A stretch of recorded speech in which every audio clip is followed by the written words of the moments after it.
C'est fini. L'Iran vient de remporter la guerre. C'est fini, les gars. La guerre, tout c'est fini. L'Iran vient de remporter la guerre.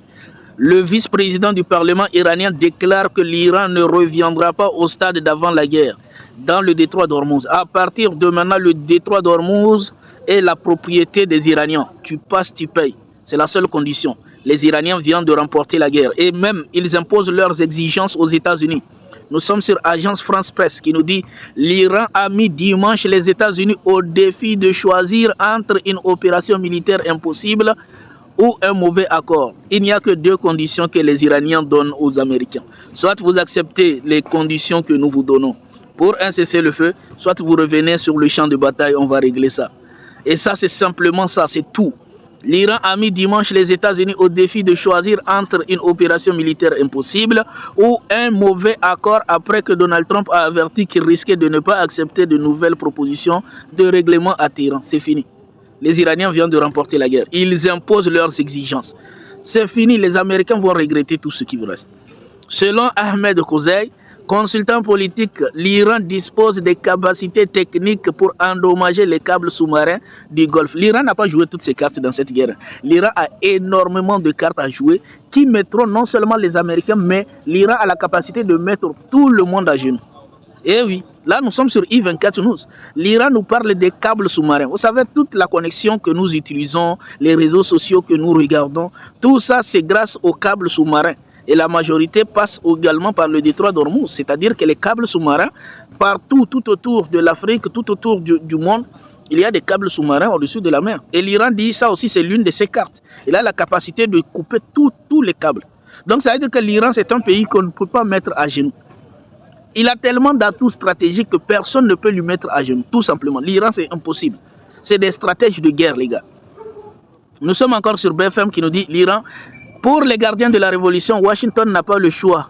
N'a le choix qu'entre une opération impossible ou un mauvais accord. C'est ça la réalité, les gars. C'est ça qu'on appelle gagner une guerre. C'est-à-dire, il n'y a même pas, l'autre camp ne peut même pas. C'est que le vainqueur, il a tellement gagné la guerre que c'est lui qui t'impose les conditions. Tu n'as que deux conditions. Monsieur Trump, monsieur la superpuissance du monde, monsieur la super... puissance Amérique, F-12, F-15, F-35, hein? Tu n'as que deux conditions. Soit tu acceptes nos conditions, hein? Soit tu reviens, c'est-à-dire soit tu acceptes un mauvais accord, un accord qui ne t'arrange pas, un accord humiliant pour toi et pour les États-Unis et tous tes alliés, soit tu reviens sur le champ de bataille. Et puisque les Américains sont ruinés actuellement, comme on vous a déjà dit, ils sont ruinés et vous allez voir. Ensuite, l'information, vous allez voir, c'est ruiné, c'est fini pour eux. Donc, ils préfèrent accepter un mauvais accord que de continuer la guerre. Parce que continuer la guerre n'est absolument pas dans l'avantage des Américains. De toute façon, ils n'ont pas la capacité. Nous sommes sur l'Express. Il aura suffi de 2 mois de guerre pour que la guerre en Iran atteigne un niveau d'impopularité semblable à ceux de la guerre du Vietnam ou Irak, au coût humain mettant plus élevé selon les sondages. C'est-à-dire qu'en 2 mois, l'Iran, c'est pour cela que j'ai dit l'Iran, c'est pas n'importe qui. En 2 mois, l'Iran a fait perdre aux Américains l'équivalent de ce qu'ils ont perdu pendant 20 ans en Irak. 2 mois. 2 mois seulement. En 2 mois, l'Iran a fait perdre aux Américains l'équivalent de ce qu'ils ont perdu au Vietnam ou en Irak, les gars. C'est pas petit. C'est-à-dire, faire une guerre comme ça, là, c'est pas intelligent. C'est ça la réalité. Nous sommes sur l'Express. Il aura suffi de 2 mois de guerre pour que la guerre en Iran atteigne des niveaux d'impopularité semblables à ceux de la guerre du Vietnam ou d'Irak, au coût humain mettant plus élevé, nettement plus élevé, selon les sondages. Nettement plus élevé, hein? Plus élevé. C'est ça la réalité. Là, nous sommes avec Khamenei, hein? La personne qui gère le compte de Khamenei nous dit l'affaiblissement des puissances arrogantes du monde est l'un des principaux composants de la transformation en cours. Les États-Unis, en tant que puissance arrogante, sont devenus faibles et continuent de s'affaiblir continuellement. Un autre composant de cette transformation est l'émergence de nouvelles puissances. Quand ton ennemi vient de t'humilier et qu'il avoue ta faiblesse, et c'est cette faiblesse que j'ai déjà dit ici sur ce compte. Et là même les Iraniens le reconnaissent. L'affaiblissement des puissances arrogantes du monde est l'un des principaux composants de la transformation en cours. Les États-Unis, en tant que puissance arrogante, sont devenus faibles et continuent de s'affaiblir continuellement. Un autre composant de cette transformation est l'émergence de nouvelles puissances. C'est ça la réalité. Nous sommes sur Reuters. Les gars, que la bonne information. Parce qu'ici, c'est rien que la bonne information. On vous fait vivre l'actualité, la vraie actualité. Nous sommes sur Reuters. L'Iran empêche l'entrée de navires de guerre américains dans le détroit d'Ormuz, selon la marine. C'est toujours l'Iran qui contrôle. Ça fait 2 mois que l'Iran dit les États-Unis, ni leurs navires de guerre, ni leurs marines, ni même leurs bateaux commerciaux ne passeront pas. 2 mois, il n'y a rien qui passe. Qui contrôle le détroit d'Ormuz? L'Iran est en train d'imposer, c'est moi le maître du détroit. L'Iran se considère comme une superpuissance. Et exactement, c'est ce qu'a déclaré l'Iran. Quand on a interrogé, en fait, c'est un journaliste qui a interrogé, en fait, le ministre des Affaires étrangères. Regardez, l'Iran se considère comme une superpuissance et rejette toute idée de recul ou de compromis face aux États-Unis, affirme le porte-parole du ministre des Affaires étrangères, Ismaël Baghai, lors d'un échange avec un journaliste. C'est-à-dire, le journaliste a posé la question: comment est-ce que l'Iran va continuer ou va s'en sortir avec une superpuissance? Le ministre des Affaires étrangères a dit: l'Iran est une superpuissance. L'Iran est une superpuissance.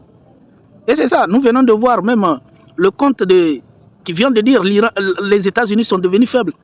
C'est-à-dire l'Iran a gagné une confiance en soi pas possible. Et c'est la réalité. Hein? L'Iran est une superpuissance parce que un pays qui vient d'humilier la soi-disant plus grande armée du monde, je pense que ne peut être qu'une superpuissance. C'est tout. Pour la première fois depuis la Seconde Guerre mondiale, le pays vit actuellement au-delà de ses moyens. C'est la dégringolade pour les États-Unis, les gars. Là, nous sommes sur la tribune. Hein? La dégringolade pour les Américains. Je vous dis, hein, ce qui les attend, c'est pire que tout, au fait. Parce que c'est un pays qui va vivre au-dessus de ses moyens. Personne, nul ne peut s'en sortir dans cette vie, comme ça. C'est-à-dire, c'est fini pour eux. Le défi qui les attend, leur arrogance est finie. À partir de maintenant, leur arrogance, c'est bientôt fini. Pour la première fois depuis la Seconde Guerre mondiale, le pays vit officiellement au-dessus de ses moyens. Les États-Unis annoncent la fin des combats et l'interruption des escorts à Hormuz. L'opération est terminée. L'opération est terminée, les gars. Hein? Comment tu vas faire une guerre alors que tu n'as pas les moyens de la guerre? Parce que tous les médias et Hollywood te disent que c'est toi qui es la superpuissance, c'est toi qui es la grande puissance du monde, c'est toi la plus grande puissance. Tu vas aller faire une guerre alors que tu n'as même pas les moyens. Toi, un pays, le pays le plus endetté au monde. Les États-Unis, c'est le pays le plus endetté au monde. Jamais ils ne pourront payer leurs dettes. Jamais. S'ils payent leurs dettes, ils deviendront un tiers-monde. Ils ne pourront jamais payer leurs dettes. C'est le pays le plus endetté. Les États-Unis vivent à crédit. Et actuellement, un pays qui, regardez ce qu'on nous dit, pour la première fois depuis la Seconde Guerre mondiale, pour la première fois. Donc ça veut dire que retenez que la guerre contre l'Iran, ce n'est pas quelque chose de bien pour les Américains. Pour la première fois depuis la Seconde Guerre mondiale, le pays vit officiellement au-dessus de ses moyens. C'est fini. C'est fini pour ce pays-là. Un pays comme ça ne peut pas vivre. Déjà, c'est fini. Comment ils vont acheter leur budget, leur armement qui est extrêmement élevé? Tout ça, tout va commencer par se réduire. C'est fini pour eux.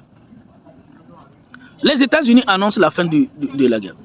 On dit Trump annonce l'interruption de l'opération Project Freedom qui consistait à escorter les bateaux à travers le détroit d'Ormuz. Le secrétaire d'État Marco Rubio a annoncé, lui, la fin de l'opération Fureur épique. L'Iran revendique 600 attaques sur les positions américaines en Irak. Rien qu'en Irak, hein, l'Iran a attaqué 600 positions. En Irak seulement. C'est pas pour rien qu'ils ont fui. Je vous dis, actuellement, ils ont fui l'Irak. C'est fini. Ils ont fui l'Irak. La puissance arrogante qui a pensé que l'arrogance qu'il a pris depuis 2003 en faisant la guerre à l'Irak, c'est fini. L'Iran les a cherchés. Ils sont partis. Le ministre iranien des Affaires étrangères Arachi, nous sommes sur Bloomberg. Nous sommes sur Bloomberg. Le ministre iranien des Affaires étrangères, Abbas Arachi, a rencontré le principal diplomate chinois à Pékin, Une visite qui met en lumière les liens étroits entre les deux partenaires stratégiques à quelques jours seulement de l'arrivée prévue de Donald Trump dans la capitale chinoise. Donald Trump, lui, il prévoyait aller en Chine, mais qui l'a précédé? La diplomatie iranienne. Je vous dis, tout l'axe, tout est en train de se tourner vers la Chine. Le chef de la diplomatie venait de sortir de la Russie. Il venait de quitter de la Russie. Actuellement, c'est la Chine. Et c'est ça la réalité. L'axe se renforce, les gars. L'Iran s'est moqué de Donald Trump après qu'il a brusquement stoppé sa mission. Projet libéré au moins 48 heures après son lancement. 48 heures de temps. Hein. Les États-Unis, ils sont là, ils ont dit on va aller libérer le détroit d'Ormuz. 48 heures après, ils ont dit non, on ne va plus aller, la guerre est finie. Les gars, ça c'est une puissance sérieuse, ça. C'est-à-dire, les États-Unis, ils sont là, ils ont dit qu'est-ce que vous allez faire aujourd'hui? On va aller libérer le détroit d'Ormuz. Pendant que tout le monde attend qu'ils aillent libérer le détroit d'Ormuz, 48 heures plus tard, ils disent non, la guerre est finie, on ne va pas aller libérer le détroit d'Ormuz. Les gars, c'est ça la réalité. C'est ça la réalité. Nous sommes sur des télégraphes. Hein. Là, nous sommes sur des Washington Post. Que nous dit le Washington Post? Des Washington Post. Les frappes aériennes iraniennes ont endommagé ou détruit au moins 228 structures ou équipements sur les sites militaires américains depuis le début de la guerre, selon une analyse du poste. L'étendue de destruction est bien plus importante que ce qui avait été rapporté précédemment. Ils cachent toujours les vérités. Mais toujours après, les médias font des enquêtes et découvrent que ce qu'on leur a révélé sur la destruction des moyens américains, c'est au-delà de tout ce qu'on les a dit. C'est ça la réalité, hein, les gars. Al Jazeera. L'Iran a montré qu'il ne peut pas être soumis par la machine de guerre des grandes puissances maléfiques. Mais il est désireux de vivre en paix avec ses frères et sœurs musulmans dans la région. C'est fini. C'est-à-dire que si tu viens, tu penses que tu vas utiliser la force contre l'Iran, ça ne marchera pas. C'est-à-dire qu'à partir de maintenant, les Américains, ils vont laisser les Iraniens tranquilles. Vous allez voir. C'est pour cela que j'avais dit dans les débuts que la guerre, ce n'est pas bon. Mais il n'y a pas que du mauvais dedans. La guerre, elle n'est pas bonne. Ça, c'est une réalité, c'est indiscutable. Mais au cas où ça arrive, il faut savoir qu'il n'y a pas que du mauvais dedans. Et c'est ce que les Iraniens sont. Premièrement, l'Iran vient d'être une puissance respectée. Tout le monde vient de respecter l'Iran maintenant. L'Iran est une puissance respectée. L'Iran vient de s'établir comme la puissance qui a mis à genoux deux pays arrogants, Israël et les États-Unis. L'Iran vient de démontrer la fragilité de l'alliance occidentale, soi-disant États-Unis et Europe. On a vu que quand la guerre a commencé, Donald Trump a dit tous ses alliés de venir, ils ont tous tourné le dos à Donald Trump. Donc, l'Iran a démontré la fragilité de cette alliance-là. L'Iran a démontré la faiblesse des capacités militaires américaines. Ça aussi, l'Iran a démontré ça. L'Iran a démontré que, au fait, les systèmes de défense et les bases militaires américaines dans les régions, dans les pays comme les pays arabes, ça ne protège pas. Vous pouvez avoir n'importe combien de bases militaires, ça ne vous protège pas, ça ne sert à rien. L'Iran a démontré que les armes américaines coûtent extrêmement cher, mais sont inefficaces. C'est-à-dire que ce n'est pas parce que c'est cher que c'est bon. L'Iran vient de démontrer ça. Malgré que les armes américaines coûtent cher, ça ne vaut rien. L'Iran vient de détruire le mythe de la furtivité du F-35. C'est-à-dire le F-35 qui a été vanté et vendu comme étant un avion de chasse hyper furtif qu'on ne peut pas verrouiller. L'Iran a verrouillé, il l'a détruit. Le mythe est tombé. Donc l'Iran vient de démontrer tout le mythe construit autour des États-Unis. L'Iran vient de démontrer que les États-Unis sont incapables de faire une guerre intensive de plus de 2 mois. L'Iran vient de démontrer que lui, il est une puissance dormante. Ce n'est pas parce qu'il a été sanctionné pendant 47 ans qu'on doit le piétiner. Il ne blague pas en cas de guerre. L'Iran vient de démontrer que maintenant, le détroit d'Ormuz, il est capable d'abord, il a la puissance et la capacité d'influencer l'économie mondiale. L'Iran vient de démontrer qu'il a la capacité et les moyens d'influencer l'économie mondiale. L'Iran vient de redémoler la géopolitique mondiale, à savoir à partir de maintenant. Au fait, le détroit d'Ormuz est sous sa tutelle. Il est le propriétaire du détroit d'Ormuz. Donc tout le mythe que les médias et Hollywood ont construit autour des États-Unis vient de s'effondrer dans cette guerre. La guerre au Moyen-Orient, l'Iran a annoncé la création de l'autoroute du détroit du Golfe, regarde. C'est ce que je viens de dire. Nous sommes sur BFM. L'Iran annonce la création de l'autoroute du détroit du Golfe Persique. À partir de maintenant, il y a un chemin pour réglementer le passage dans le détroit d'Ormuz. Ouais. C'est ça la vérité, les gars. L'Iran vient d'annoncer la création de l'autorité, l'autorité du détroit d'Ormuz. L'autorité du détroit d'Ormuz, c'est-à-dire que l'Iran met une institution, comme on met premier ministre, ministre de la Défense, ministre de... Il y a autorité du détroit d'Ormuz. L'autorité du détroit d'Ormuz. C'est-à-dire que celui qui gère les gains. Les gains, l'autorité du détroit d'Ormuz. Pour réglementer le passage dans le détroit d'Ormuz. C'est ça la vérité. C'est ça la vérité, les gars. Donc la guerre n'est pas que mauvaise. Il y a des choses. Et si les Américains ont une leçon à tirer dans cette guerre, c'est qu'il ne faut jamais provoquer une puissance comme l'Iran. C'est ça la vérité. Donc la réalité est en train de changer. L'Iran est en train de s'imposer dans la... Ils ont sanctionné l'Iran pendant 47 ans. L'Iran n'a rien dit. Et ils viennent de provoquer l'Iran. Et cette provocation contre l'Iran vient d'offrir toutes les portes d'opportunité à l'Iran. Toutes les portes d'opportunité viennent de s'offrir comme ça à l'Iran. Avant, l'Iran gagnait de l'argent avec son pétrole. Maintenant, il gagnera l'argent avec son pétrole et le détroit d'Ormuz. Merci beaucoup à vous tous d'avoir écouté jusqu'à là. On se dit à très bientôt. Portez-vous bien. N'oubliez pas, hein, Angle d'Afrique. Il y a un média, Angle d'Afrique. Allez vous abonner là-bas aussi.